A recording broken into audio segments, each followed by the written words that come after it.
The principle in neuroscience says that nerve cells that fire together wire together.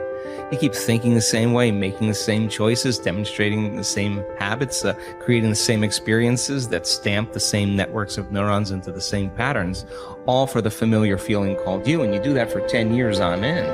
You're going to begin to hardwire certain patterns in your brain that becomes your identity. And by the time we're 35 years old, it kind of becomes fixed, right? And psychology used to say that you can't change that, but we now know that you can. Henry David Thoreau had probably the greatest definition of success that I have ever heard. He said, if you advance confidently in the direction of your own dreams and endeavor to live the life which you have imagined, you will meet with a success unexpected in common hours. It will chase after you if you can place into your imagination what it is that you would like to attract and begin to feel it. That which you feel yourself to be, you are. And you are given that which you are. So assume the feeling that would be yours were you already in possession of your wish. And your wish must be realized. So live in the feeling of being the one you want to be, and that you shall be. Inspire yourself into the right direction. Look, find things to latch onto, hook on to things that inspire you, fill your eyes and your soul with them, and know that this is your power. This is the advantage you have over everyone else. You fill yourself up with things that inspire you and fuel you day after day after day. See, if you're playing it safe, you're not going to win. If you're playing it safe, like that old saying, you know, you were taught when you were a little girl, better to be safe than sorry. Well, that's a bunch of crap. It's not better to be safe than sorry. It's by trying things that you figure out how far you can go. You got to get outside the box. Like it's reported, Edison tried 3,000 ways before he built the incandescent light. He said he didn't fail 3,000 times. He said there was 3,000 different steps to building a light bulb. Well, there's different steps to get to where you're going. And I really do treat winning and losing exactly the same. I do not let it upset me. So as you begin to look at this decade and affirming that this is your decade, as you set goals that will make you stretch, that will bring out the best in you, as you begin to remove the negative, toxic people from your life, as you decide to take some chances in life, and that's one of the things that's very important. Viscard said, if you're not willing to risk, you cannot grow. And if you cannot grow, you cannot become your best. And if you cannot become your best, you cannot be happy. You can't be happy. And what else is there? This is time for a little truth here. Maybe you need to become much wiser than you are at the moment. You need to become stronger. You need to have better health. Maybe you need a little coaching to really become the person I want to become.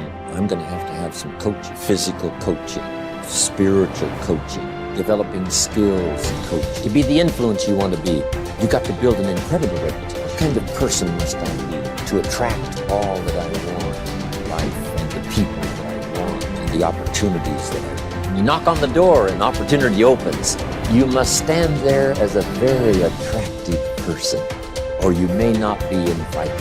One of the most mysterious and unique phrases that Jesus ever used. Here's what he said. I stand at the door, and if you opened the door, would you probably invite him in? This extraordinary person.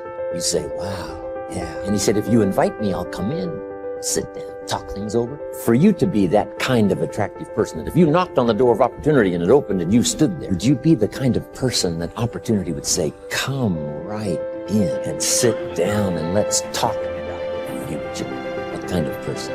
One of the major reasons why goal setting doesn't work for some people is that they become bogged down in the how. This is especially true if the goal is a stretch. They want something quite different from their current experiences. However, is that we don't need to worry about the how. We just need to concern ourselves with but if you do get entangled in the detail of how your desires might come about, you immediately close down those millions of channels through which they can reach you. The how is not important. What is important is that you plant the seed of desire. Nourish it with clear visualization of the ripened fruit. Water it with sincere faith, but leave the means to universal mind. Open up your mind, clear out the channels of thought. Keep yourself in a state of receptivity. Gain a mental attitude in which you are constantly expecting good. It is these positive expectations that are so critical to success. When looking at the tiniest building blocks of life, scientists were astounded to discover that the particles behave differently depending on what the scientists observing them expected. It's the same in your life. We will rise or fall to meet our expectations, or those others afterwards. No doubt you will have heard of the self-fulfilling prophecy. But do you know who first coined the term? It was a sociologist called Robert K. Merton. In his book, Social Theory and Social Structure, he states, the self-fulfilling prophecy is, in the beginning, a false definite of the situations, evoking a new behavior which makes the original false conception come true. This specious validity of the self-fulfilling prophecy perpetuates a reign of error. For the prophet will cite the actual course of events as proof that he was right from the very beginning. In other words, if you make up your mind about something, then you immediately influence your behavior and ultimately your results. Whether your assumption is true or not is irrelevant, because the belief that it is will alter your behavior to bring about a reign of error that vindicates your initial assumption. So, forget about the how. Collier reminds us, your part is to impress upon mind your need, your earnest desire, your boundless belief in the resources, and the willingness of universal mind to help you. In other words, expect the best and it will do the rest. So you have to constantly pour energy into your own life to make sure that you're making progress to your goals if you're going to eventually achieve success. And the only way that you're going to be able to do that is to have a growth mindset. Now, really simply, a growth mindset is that you believe that your talent and intelligence are not fixed traits, that you can get better at something as you put time and energy into getting better at that thing. It's what I call the only belief that matters. The only belief that matters is that by applying time and energy into something, you will actually get better at it. Now, once you believe that, everything in your life downstream of that gets better, because now you know, oh, I messed up at this thing, I suck at that thing, the world is trying to stop me from doing that thing, the world is effective at stopping me from doing that thing. A word, all I need to do is go and get better and I can outperform people. As Kobe Bryant said, and this has become my favorite quote in the world, boos don't block dunks. Now, what did he mean by that? He meant that no matter what, you can get so good that people can't stop you.